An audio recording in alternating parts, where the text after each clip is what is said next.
Ano to? Yan yung mga list ng gusto at ayaw ko. Siyempre, kailangan natin pag-aralan yan kung gusto mong maging successful tong pagpapanggap natin. Dream date, Alden Richards? Dream BF pa nga. So, talagang siniseryoso mo na to, ha? Dati, patanggi-tanggi ka lang. Kung ito lang naman yung kailangan kong gawin para bigyan ako ng SU grant ng lola mo, G ako. Kailangan din pala natin pag-usapan yung rules ng fake relationship natin. Yan.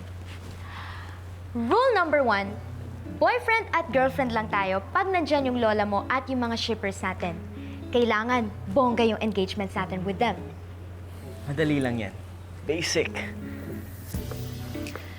Rule number 2, no physical touching, no kissing, bawal yun ha. Bawal wag pa sa boundaries, and no trespassing. Hands to myself. Copy, ma'am. Good.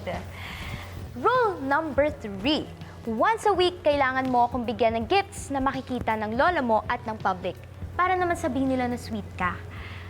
But, ako na yung pipili at bibili para naman sure na magustuhan ko. Tapos, bibigyan mo na lang ako ng budget. Ano ako? ATM mo?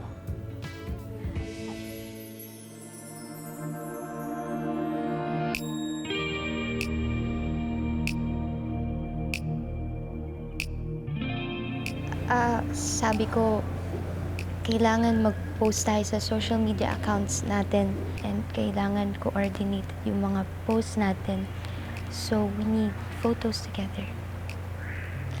But you forgot one important rule.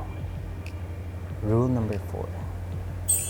Bawal ma-fall at bawal na love.